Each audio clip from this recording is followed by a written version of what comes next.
Hello students, today we'll continue with our chapter that is structure of an atom. In the previous lecture, we have studied that according to Bohr's model of an atom, electrons shells में present होते हैं और वो उन shells में revolve करते रहते हैं. And in today's lecture, we'll discuss how the distribution of electrons occurs in different shells और electrons के distribution के बारे में बोहर और बरी ने कुछ rules दिए थे.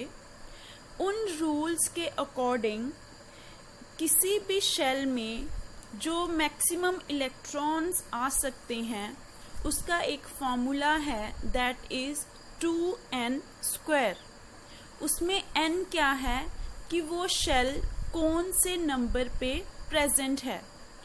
फॉर एग्जांपल, अगर एक न्यूक्लियस है और न्यूक्लियस के जो बाहर वाली शेल है और वो शेल जो न्यूक्लियस के क्लोजेस्ट है वो फर्स्ट शेल मानी जाती है और उसके लिए हम n की वैल्यू 1 मानते हैं.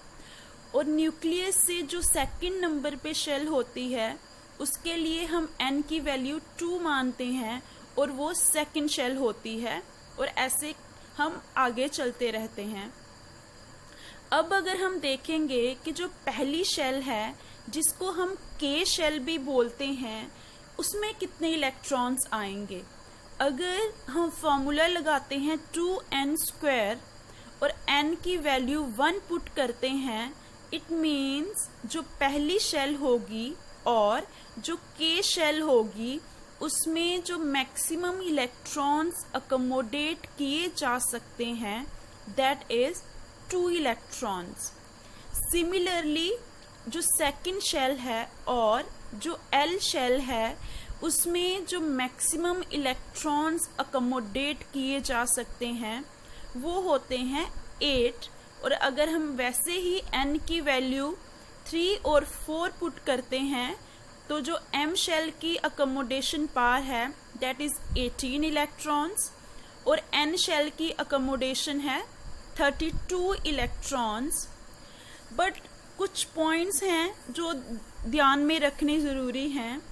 जैसे जब तक फर्स्ट शेल पूरी तरह से फिल नहीं होती हम कभी भी नेक्स्ट शेल में मूव नहीं कर सकते. फॉर एग्जाम्पल, ऐसे K शेल है उसकी अकोमोडेशन 2 है और L शेल है उसकी अकोमोडेशन 8 है और मेरे पास कोई ऐसा एटम है जिसके पास 3 इलेक्ट्रॉन्स हैं, तो मैं ऐसा नहीं कर सकती कि मैं पहली शेल जो K शेल है उसमें 1 इलेक्ट्रॉन डाल दूं और L शेल में 2 इलेक्ट्रॉन्स डाल दूं. मुझे अगर L शेल में मूव करना है तो मुझे K शेल को कम्प्लीटली फिल करना होगा और ऐसे ही हम आगे चलते जाते हैं और इलेक्ट्रॉन्स की फिलिंग होती रहती है. बट एक और रूल है that is octet rule. Octet rule के अकॉर्डिंग हर एटम चाहता है कि उसकी आउटर मोस्ट शेल में 8 इलेक्ट्रॉन्स हों. चाहे वो शेल M शेल हो, चाहे वो N शेल हो या चाहे वो L शेल हो. इन तीनों shells that is second number वाली, थर्ड नंबर वाली और फोर्थ नंबर वाली, अगर वो शेल आउटर मोस्ट है, सबसे बाहर वाली है उस एटम के लिए, तो उसकी अकोमोडेशन पावर 8 इलेक्ट्रॉन्स ही रहेगी. That is according to the octet rule. हम कुछ एलिमेंट्स देखेंगे और देखेंगे कि उनमें इलेक्ट्रॉन्स की डिस्ट्रीब्यूशन किस तरह से हुई है. जैसे for example hydrogen, symbol H, atomic number कितना होता है 1. और जैसे हमने प्रीवियस लेक्चर में पढ़ा था एटॉमिक नंबर 1 मीन्स उसमें नंबर ऑफ प्रोटॉन्स कितने हैं 1. और अगर वो एटम न्यूट्रल है तो उसमें नंबर ऑफ प्रोटॉन्स और नंबर ऑफ इलेक्ट्रॉन्स हमेशा इक्वल रहेंगे. अब हमें देखना है कि इसमें इलेक्ट्रॉन्स की डिस्ट्रीब्यूशन कैसे होगी. और सिंस उसके पास एक ही इलेक्ट्रॉन है तो वो एक इलेक्ट्रॉन फर्स्ट शेल और के शेल में आ जाएगा। सिमिलरली हीलियम में जाएंगे तो उसका एटॉमिक नंबर 2 है, तो उस केस में क्या होगा, के शेल में ही 2 इलेक्ट्रॉन्स आ जाएंगे। सिमिलरली लिथियम के केस में 2 electrons in K shell and 1 electron in L shell. ऐसे ऐसे हम फर्दर मूव करते जाएंगे, बट हम कभी भी एल शेल से एम शेल तक तब तक नहीं जाएंगे जब तक एल शेल कंप्लीटली फिल्ड ना हो जाए। जैसे हम केस देखते हैं सोडियम, एटॉमिक नंबर 11, पहली शेल में 2 इलेक्ट्रॉन्स, सेकंड शेल में 8 electrons and in third shell 1 electron. Next term is valency and valency is the very important term. अगर हम definition के हिसाब से जाएंगे, then valency is the combining capacity of an atom of an element. एक element के atom की combining capacity को हम वैलेंसी बोलते हैं।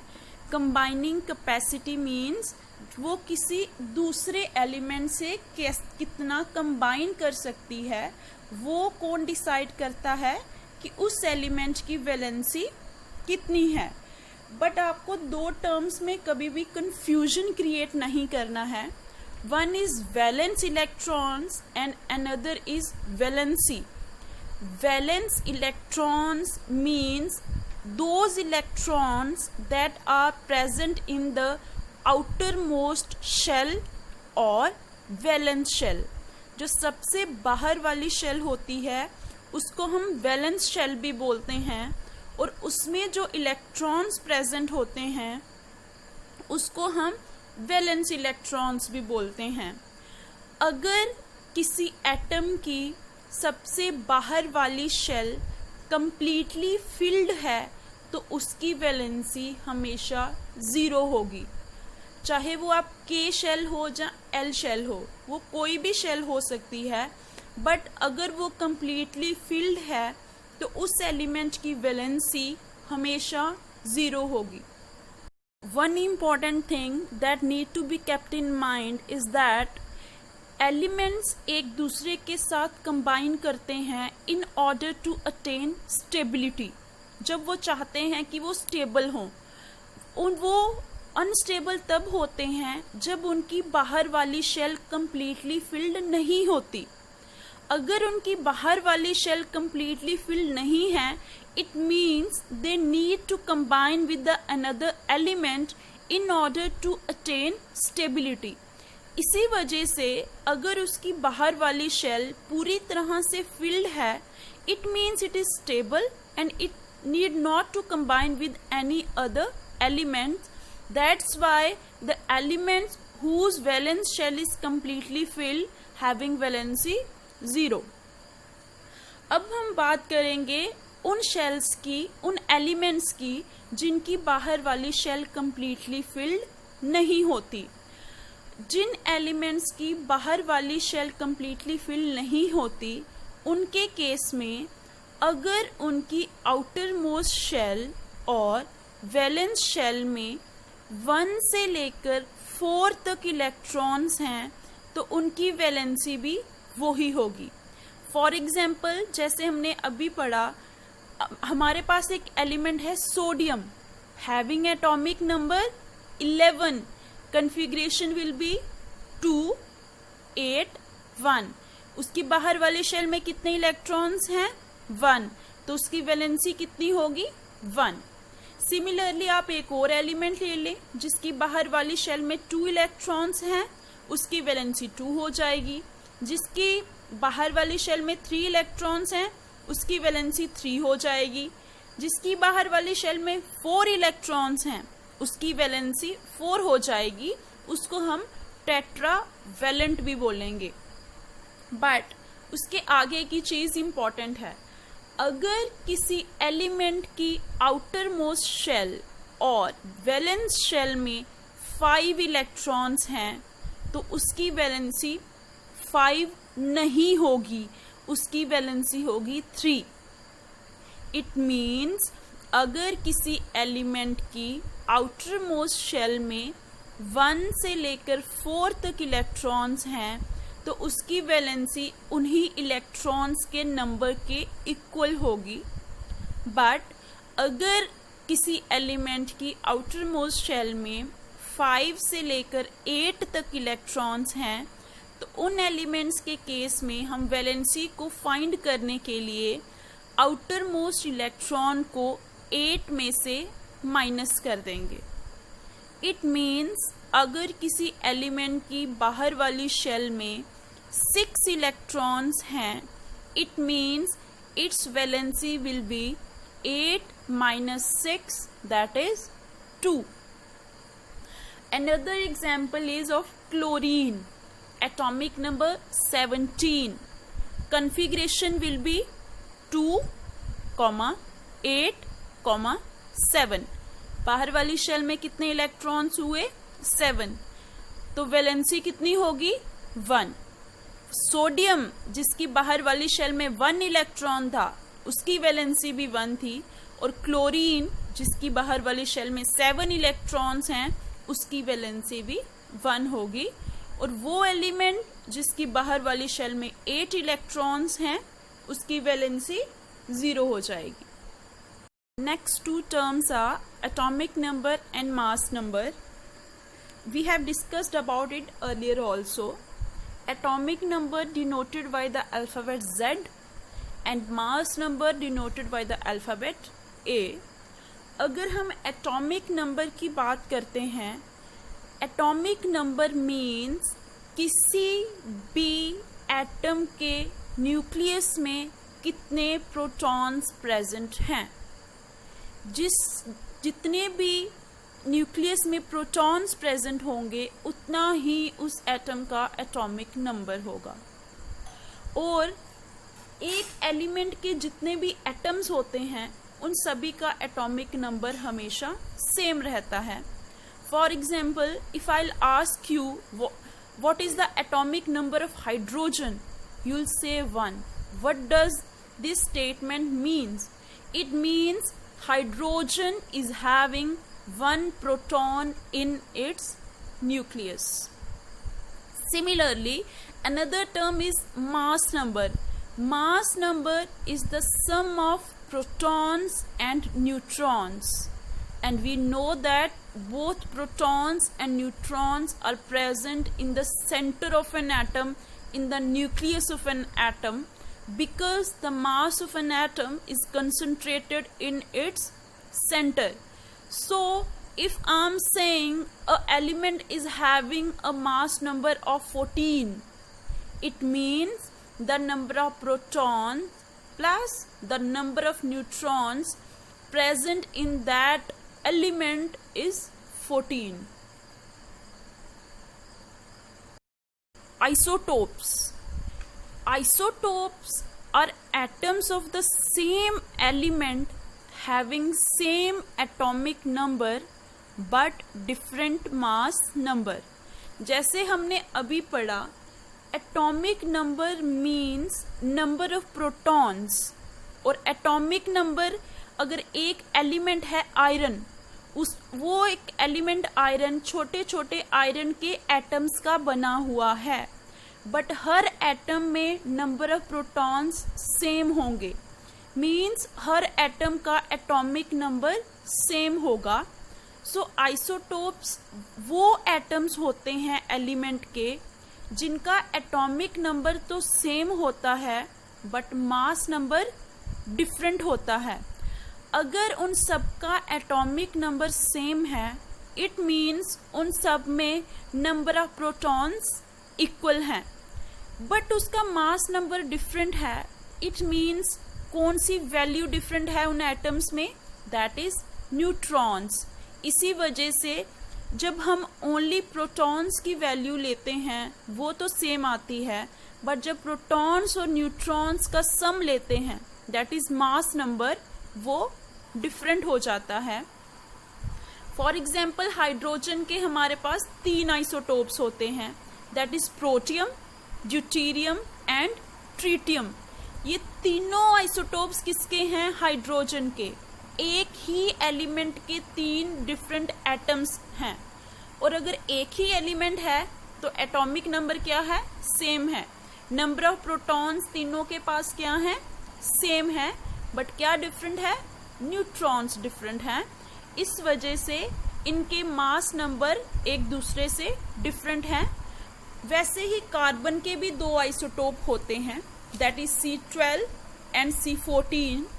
दोनों के केस में जो नंबर ऑफ प्रोटॉन्स हैं वो तो 6 ही होते हैं, बट न्यूट्रॉन्स क्या होते हैं? डिफरेंट होते हैं। आइसोटोप का अपोजिट है आइसोबार्स। आइसोटोप्स क्या थे? They are the atoms of the same element, but isobars are atom of different element. Isotopes were having same atomic number, but isobars are having different atomic number but same mass number. For example, we are having 2 elements, that is calcium and argon. Both are having the number of electrons 20 and 18 respectively, but the mass number of both the elements are same. Both are having mass number 40. It means इनमें कोई value है जो इन दोनों को same कर रही है, because these pairs of elements have the same number of nucleons. Nucleons means वो चीज जो न्यूक्लियस में प्रेजेंट है, that is protons and electrons. दोनों में इलेक्ट्रॉन्स तो डिफरेंट हैं, दोनों में प्रोटॉन्स डिफरेंट हैं, दोनों में न्यूट्रॉन्स डिफरेंट हैं, बट जब भी हम प्रोटॉन्स और न्यूट्रॉन्स का सम करते हैं, जो वैल्यू आती है, जो वैल्यू हमें मास नंबर के बारे में बताती है, वो वैल्यू सेम आती है। इस वजह से ये एलिमेंट्स क्या हैं? They are isobars. There are so many other examples of isotopes other than the isotope of hydrogen and carbon, and same goes with the isobars. Moreover, isotopes are used in nuclear reactor in the treatment of various diseases and in medicines. And we should know the points of difference between the isobars and isotopes, because it can be asked in the examination. And as we have studied, isobars are having same mass number and isotopes are having different mass numbers. In isobars, number of electrons are different, but in isotopes, protons are same but different is neutron. In isobars, different chemical properties, because we are discussing about 2 different elements, that is calcium and argon. But in isotopes, since we are discussing about the atoms of the same element, so properties are identical. Isobars are the atoms of the different elements and isotopes are the atoms of the same element. This is all about your chapter, that is structure of atom.